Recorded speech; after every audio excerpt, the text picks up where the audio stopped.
Now, French President Emmanuel Macron is set to host Libyan Prime Minister Fayez al-Sarraj and the leader of the Libyan National Army, General Khalifa Haftar, in Paris.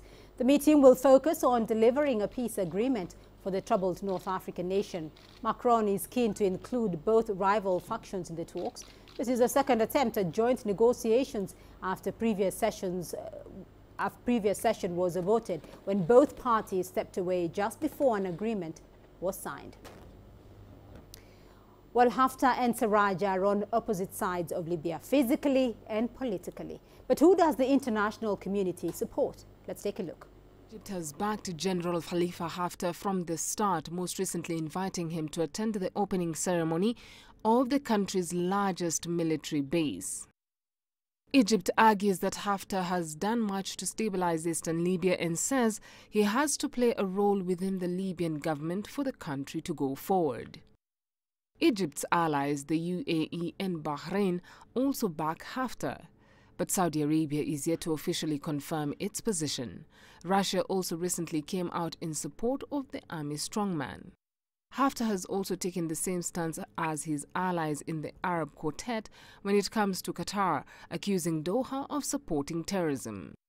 In terms of geopolitics, though, the row with Qatar plays a part here too, as both Qatar and Turkey back Libyan Prime Minister Fayez al-Sarraj. Sarraj has also the support of the international community. This means the European Union, the United States and the United Nations. He's the head of the UN-backed government of national accord. But it appears more countries will be keen to see Haftar part of the government in the future. Beryl Oro, CGTN. Let's get you more now on that story. I'm joined live from Cairo by CGTN's Adel Mahroui. Adel, why is it so important for Prime Minister al-Sarraj and General Haftar to resolve the differences? Well, basically, they represent the division in the Libyan territories. Haftar is the general of the Libyan National Army. He has unified a group of army officers and have a big army that controls the territories, mainly in the eastern side of Libya. He has the support of the Libyan parliament, which gained international recognition before, and the government that was produced from that government.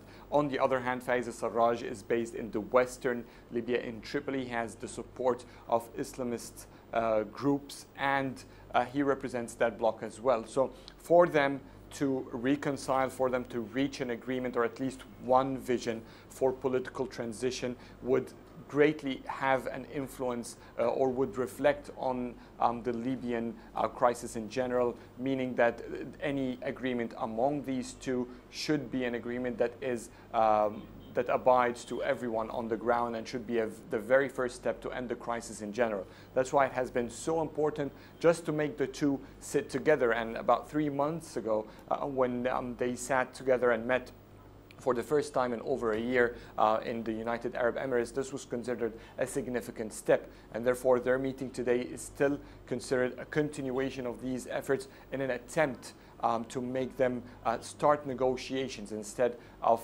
when months ago they refused to sit and talk face to face. So now they're sitting. This is a positive step.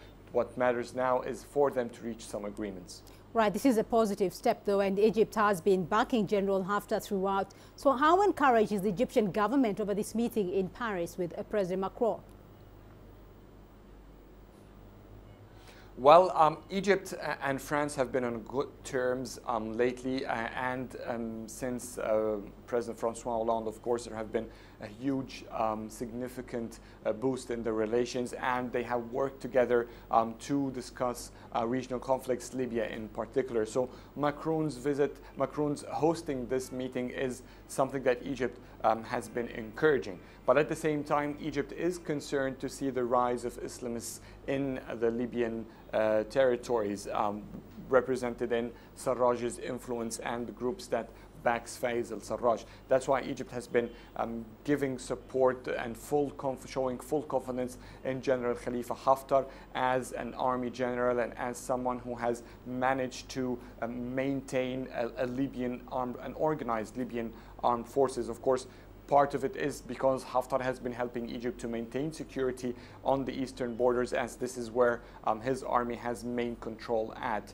So in general, Egypt has shown strong support to negotiations and has been encouraging both parties to sit and talk. Egypt was actually one of the first countries, actually it was the first time that in Cairo it was announced after meeting, indirect meetings between Sarraj and Haftar, that there will be a roadmap that will lead to elections in 2018 at the most. And that's what has been announced, with hopes that the elections would be held in 2018 in March.